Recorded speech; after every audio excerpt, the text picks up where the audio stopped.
आज आज हम एक बहुत ही दिलचस्प सवाल पर बात करने वाले हैं। एक ऐसा सवाल जो हम सबको कहीं ना कहीं छूता है।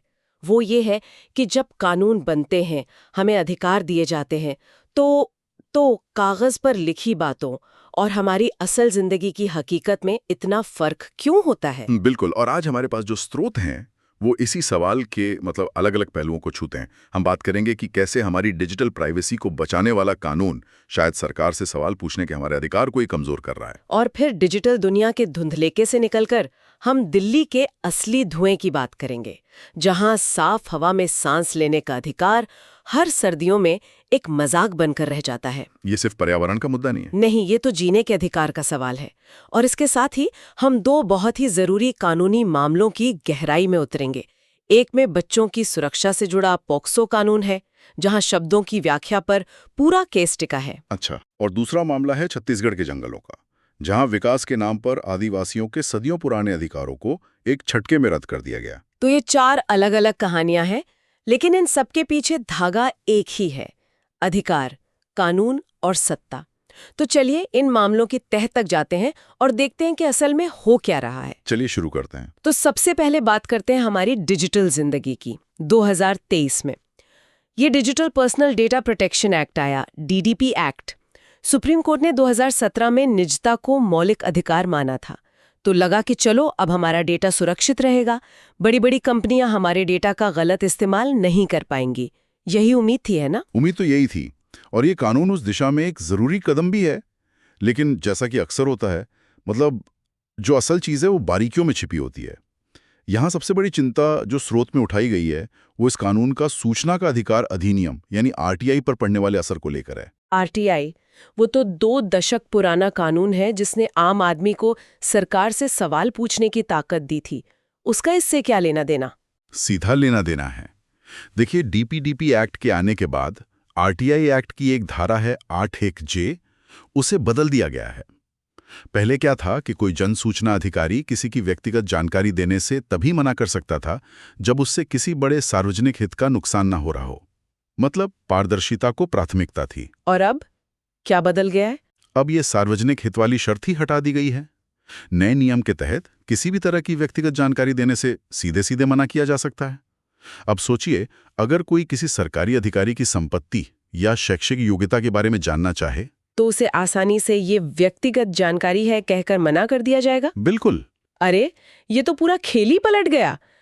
मेरी प्राइवेसी बचाने के नाम पर सरकार की जवाबदेही कम हो रही है। ये तो उल्टा पड़ गया।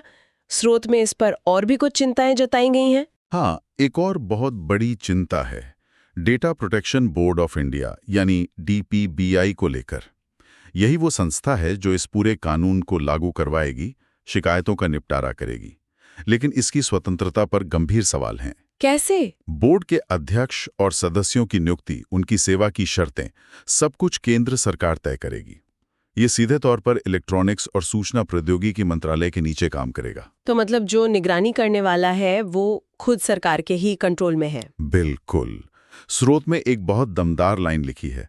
वो कहते हैं कि इस व्यवस्था में आम नागरिक, राज्य और बड़ी तकनीक के लिए एक खुली किताब बन जाता है, जबकि जवाबदेही की प्रक्रिया और भी ज्यादा अपारदर्शी और जटिल हो जाती है। एक तरफ गूगल, अमेज़न, मेटा आपका सारा डेटा देख रहे हैं और दूसरी तरफ सरकार उस डेटा तक पहुंच सकती है, लेकिन आप सरकार से कुछ नहीं पूछ सकते। तो हमारी डिजिटल दुनिया में हम एक खुली किताब बनते जा रहे हैं, जबकि जो लोग सत्ता में हैं वे और भी ज्यादा पर्दे के पीछे जा रहे हैं। कमाल है। डिजिटल पर्दे की बात तो ठीक है, लेकिन दिल्ली में तो हर साल एक असली धुएं का पर्दा छा जाता है, जहां सांस लेना भी एक लग्जरी बन जाता है। और ये समस्या हर साल और गंभीर होती जा रही है। दिल्ली का वायु प्रदूषण अब सिर्फ एक पर्यावरणीय मुद्दा नहीं है, ये एक पब्लिक हेल्थ इमरजेंसी है। स्रोत इसे बहुत सही तरीके से एक विकेट प्रॉब्लम कहता है। विकेट प्रॉब्लम, इसका क्या मतलब हुआ? इसका मतलब है एक ऐसी पेचीदा, शैतानी समस्या जिसके कई कारण हैं, जो आपस में उलझे हुए हैं और जिसका कोई एक आसान समाधान नहीं है। आप एक चीज ठीक करते हैं तो दूसरी बिगड़ जाती है। जैसे कि दिल्ली के मामले में ये कारण क्या है? देखिए, एक तो दिल्ली की भौगोलिक स्थिति ही एक श्राप जैसी है। ये एक कटोरी की तरह है जहां हवा फंस जाती है, निकल नहीं पाती। फिर इसमें आप मिला दीजिए 3 करोड़ 30 लाख से ज्यादा गाड़ियां। बाप रे! शहर में और आसपास बेरोक टोक चलता कंस्ट्रक्शन, पड़ोसी राज्यों के कारखाने और सर्दियों में पराली का जलना, ये सब मिलकर एक जहरीला कॉकटेल बनाते हैं। और इसके नतीजे तो हम हर साल देखते ही हैं। स्कूल बंद, लोगों को सांस की बीमारियां, AQI का 400-500 पार करना। लेकिन क्या इसका कोई आर्थिक और स्वास्थ्य पर पड़ने वाले असर का भी अंदाजा है? हाँ, और आंकड़े चौंकाने वाले हैं। एक अनुमान है कि वायु प्रदूषण की वजह से भारत को अपनी GDP का 1.36% नुकसान होता है। ये खरबों रुपए हैं। लेकिन इससे भी ज्यादा डरावना स्वास्थ्य पर असर है। स्रोत बताता है कि दिल्ली की जहरीली हवा में लंबे समय तक रहने से एक इंसान की औसत उम्र यानी जीवन प्रत्याशा 10 साल तक कम हो सकती है। 10 साल? ये तो अविश्वसनीय है। मतलब दिल्ली में रहने की कीमत हमारी जिंदगी के 10 साल है। ये तो कोई छोटी मोटी समस्या नहीं, ये तो एक पूरी पीढ़ी का संकट है। तो क्या इसका कोई हल ही नहीं है? क्या दुनिया के दूसरे शहर ऐसी समस्याओं से नहीं जूझ रहे? जूझ रहे हैं, और कई शहरों ने ठोस कदम उठाए भी हैं। स्रोत में कुछ अच्छे उदाहरण दिए गए हैं, जैसे लंदन का ultra low emission zone ULEZ, जहां पुरानी और ज्यादा प्रदूषण फैलाने वाली गाड़ियों को शहर में घुसने के लिए भारी फीस देनी पड़ती है। या फिर लॉस एंजलिस, जिसने गाड़ियों और उद्योगों के लिए दुनिया के कुछ सबसे सख्त उत्सर्जन मानक बनाए। और चीन के शहरों का भी जिक्र होता है, बीजिंग वगैरह। बिल्कुल, बीजिंग ने तो कमाल ही कर दिया।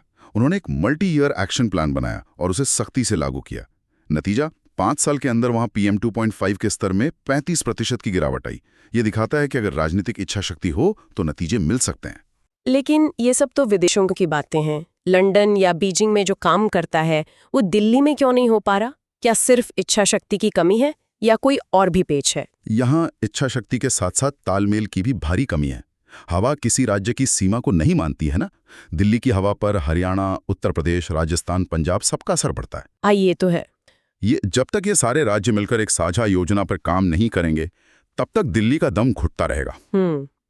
लेकिन स्रोत एक बहुत ही दिलचस्प राजनीतिक अवसर की ओर भी इशारा करता है। वो क्या है? पहली बार ऐसा हुआ है कि दिल्ली के पड़ोसी NCR राज्य, हरियाणा, उत्तर प्रदेश, राजस्थान और केंद्र, इन सब जगहों पर एक ही राजनीतिक दल यानी भारतीय जनता पार्टी की सरकार है। ये एक सुनहरा मौका हो सकता है एक एकीकृत एयरशेड प्रबंधन योजना को लागू करने का। अगर अब भी तालमेल नहीं बना तो शायद कभी नहीं बन पाएगा। ये तो सच में एक बड़ा मौका है। तो हमने देखा कि कैसे सिस्टम में सुधार लाना मुश्किल है, चाहे वो डेटा प्राइवेसी हो या प्रदूषण। अब कुछ ऐसे मामलों पर आते हैं जहां सिस्टम खुद ही समस्या का हिस्सा बन जाता है, सिर्फ कानून के शब्दों की व्याख्या की वजह से। बिल्कुल। पहला मामला बच्चों को यौन शोषण से बचाने वाले पॉक्सो कानून से जुड़ा है। मामला अदालत में था और सवाल बहुत सीधा था।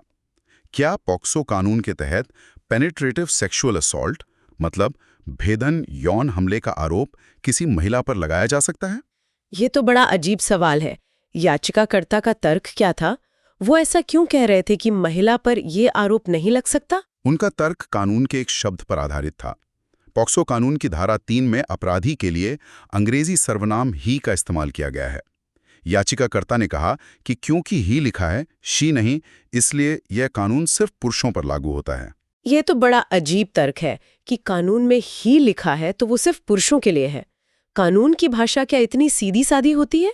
स्रोत इस बारे में क्या कहता है? यही तो बात है, कानून की भाषा सीधी नहीं होती और उसकी व्याख्या के भी अपने नियम होते हैं।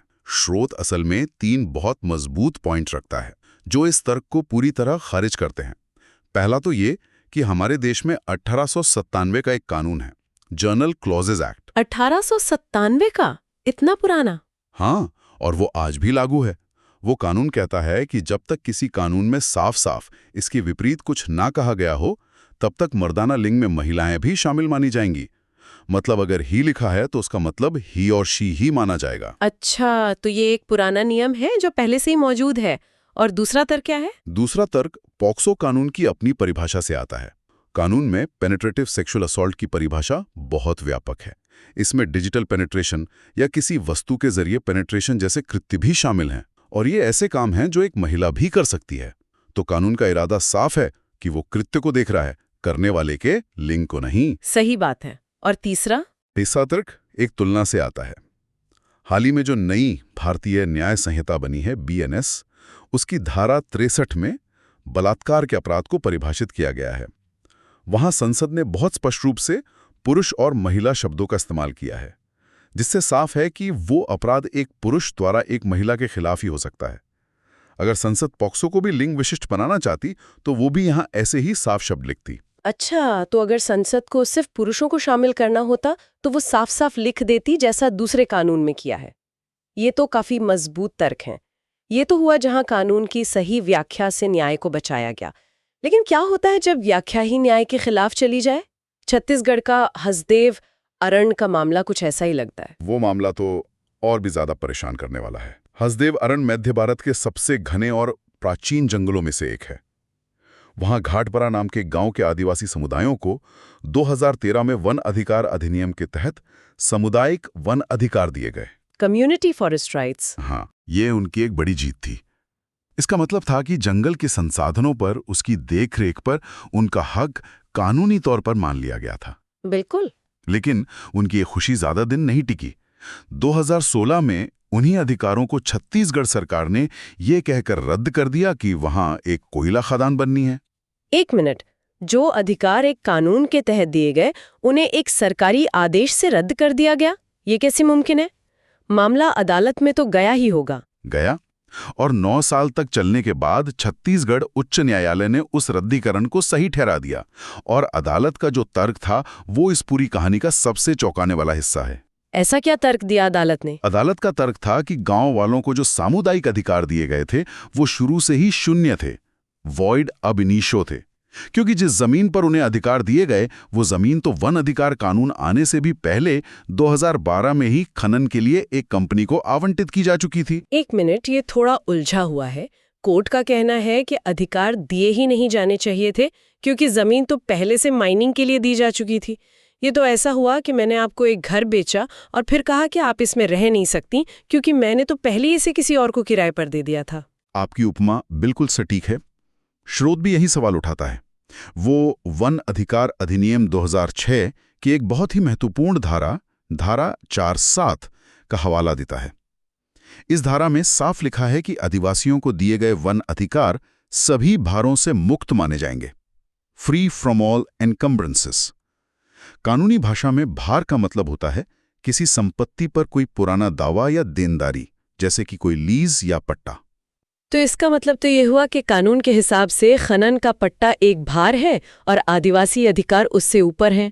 लेकिन अदालत ने तो इसका ठीक उल्टा कर दिया। ठीक उल्टा। अदालत ने अधिकारों को खनन के रास्ते में एक बाधा माना, जबकि कानून कहता है कि खनन पट्टे को अधिकारों पर एक भार माना जाना चाहिए था, जिसे हटाया जाना चाहिए था। ये फैसला 2013 के सुप्रीम कोर्ट के एक ऐतिहासिक नियमगिरी फैसले के भी बिल्कुल खिलाफ है, जहां सुप्रीम कोर्ट ने आदिवासी समुदायों की ग्राम सभा को फैसला करने का हक दिया था। हसदेव में जो हुआ वो दिखाता है कि कैसे कानूनी भाषा का इस्तेमाल न्याय करने के बजाय बेदखली को जायज ठहराने के लिए किया जा सकता है। तो आज हमने डेटा प्राइवेसी से लेकर दिल्ली की हवा और आदिवासी अधिकारों तक की पड़ताल की। इन सभी में एक साझा सूत्र दिखाई देता है। एक तरफ डेटा की सुरक्षा के नाम पर पारदर्शिता घट रही है और दूसरी तरफ विकास के नाम पर जंगल के अधिकार छीने जा रहे हैं। ये तो एक पैटर्न लग रहा है। मकसद के लिए मोड़ा जा रहा है, चाहे वो आरटीआई कानून में किया गया एक छोटा सा बदलाव हो या वन अधिकार कानून की एक ऐसी व्याख्या जो उसके मकसद को ही खत्म कर दे। असली लड़ाई कानून की किताबों में नहीं, बल्कि उसकी व्याख्या और उसे लागू करने के तरीके में है। ये हमें एक बहुत ही बड़े और मुश्किल सवाल पर लाकर छोड़ देता है। जब वही कानूनी और प्रशासनिक प्रणालियां जिन्हें हमारे अधिकारों की रक्षा के लिए बनाया गया है, उन्हीं को कमजोर करने का जरिया बन जाए, जब सिस्टम खुद ही एक भूल भुलैया बन जाए जिसके नियम ही आपको उलझाने के लिए बने हो, तब एक आम इंसान या एक समुदाय न्याय के लिए कौन सा दरवाजा खटखटाए? क्या तब नियम तोड़ना ही एकमात्र रास्ता बचता है या फिर सिस्टम के अंदर ही कोई उम्मीद बाकी है?